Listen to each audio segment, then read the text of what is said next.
पुकार।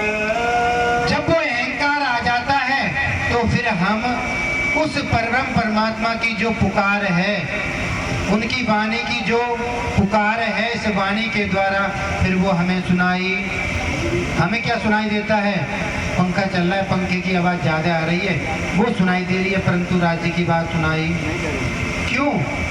अभी कह रहे थे मदमाती माया की छाती। ये जो माया है ना, इसका कार्य ही यही है कि हमारे मन को विचलित करें। हमारे मन में यदि ये विचार आया है कि सत्संग हो रहा है, भजन कीर्तन हो रहे हैं, चर्चा वाणी हो रही है, तो चलो चल करके सुनते हैं, तो माया क्या करेगी? हमारे ही परिवार के किसी भी सदस्य के मन में आकर के बैठ जाएगी और बैठ करके क्या कर देगी? मन विचलित कर देगी। अरे कहाँ जा रहे हो, वहाँ क्या होता है, भजन कीर्तन होगा, चर्चा वाणी होगी, खाओ पियोगे आ जाओगे, अरे दुनिया के काम बतेरे इनको करो। या परिवार के किसी सदस्य को बुखार आ जाएगा, कोई ना कोई परेशानी आ जाएगी, और हम क्या कहेंगे? अरे हमारे परिवार में तो एक बीमार पड़ गया, इसलिए हम आ नहीं सकते, बंद कर दीजिए कृपया से। क्यों? हमें कोई ना कोई बहाना चाहिए, हमें कोई ना कोई ऐसा बहाना मिल जाता है जिसको हम करके बना करके और इस सत्संग से, चर्चा से, वाणी से हम वंचित रह जाते हैं। ये आपका या हमारा कसूर नहीं है सुन्नत जी। ये जो माया है ना, इसको राज जी महाराज जी ने हुक्म दे रखा है और इसको बल दे रखे हैं, बहुत सारी शक्तियां दे रखी हैं। चंचल, चतुर, चपल, अगिन, कुटिल, कोमल, ये सब इसके हथियार हैं। हमारे ऊपर माया जो है सब अपने हथियार इस्तेमाल करती है। हमारे ही घर में आकर के बैठ जाएगी, हमारे मन में विराजमान हो जाएगी और हमारे से ही गलत कार्य करवा देगी, और हम जो है फिर सत्संग चर्चा में जा नहीं पाएंगे। अरे वो लक्ष्मण जी तो ऐसे हैं कि हमारे से तो बोलते ही नहीं है, बात ही नहीं करते, प्रणाम ही नहीं करते, तो उनके यहाँ जा करके हम क्या करेंगे? परंतु ये विचार नहीं करते कि उनके हृदय में राजी महाराज जी ने, उस पूर्वम परमात्मा ने ये डाला कि मैं अपने घर पे अखंड वाणी का अखंड पारायण करवाऊं और सुन्नत साथ को, और यहाँ के जो मनुष्य हैं, मेरे गांव के जो भाई बहन, माता पिता हैं, और इस संसार के जितने भी लोग हैं और सुंदर साथ हैं, सबको बुला करके ये जो मुझे लाभ प्राप्त हुआ है, ये लाभ मैं औरों को भी दिलवाऊं। ये विचार हम नहीं करते कि उनके दिल में ये भाव भी आया है। किसी न किसी के दिल में आकर के वो बैठ जाते हैं और अपनी बात कहलवा देते हैं। लेना या न लेना ये हमारे ऊपर है। ये माया तो अपना कार्य करती है, और क्या करती है? अपनी छाया सो आप विभूति। बोलो श्री प्राणनाथ प्यारे की जय। अपनी छाया सो आप विभूति।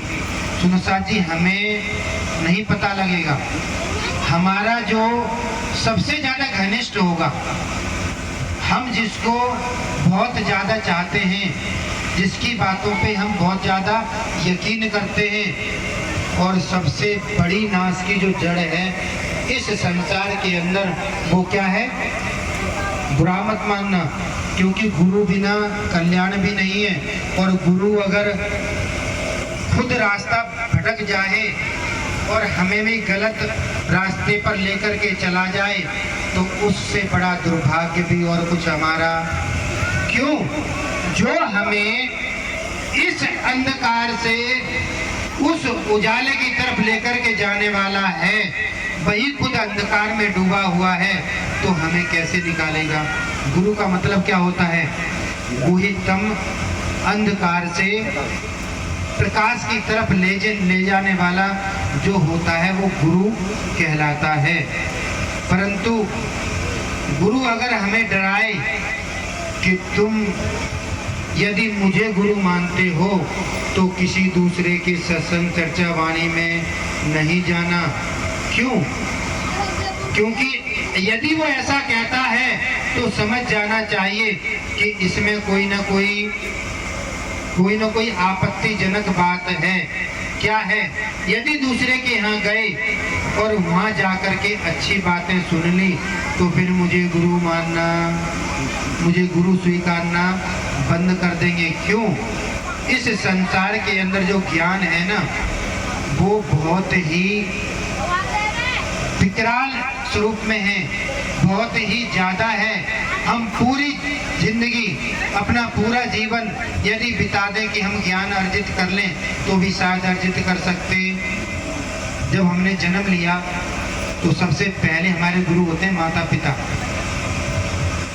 उसके बाद हम स्कूल में जाते हैं, जो अध्यापक हैं वो हमें पढ़ाते हैं, वो भी हमारे गुरु होते हैं।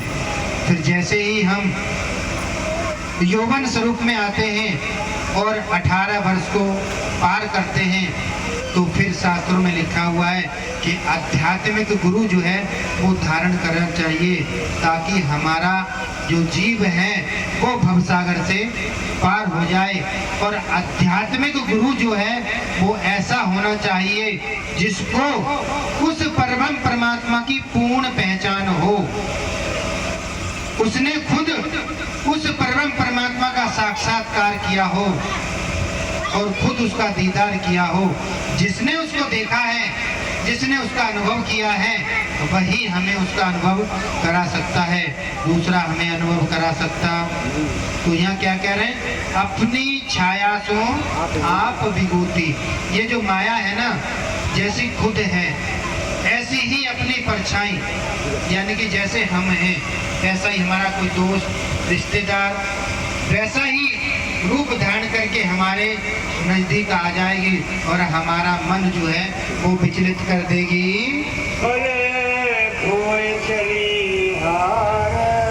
हमारे पास राजी महाराज जी ने 2 बल दिए हैं, इश्क और क्या है?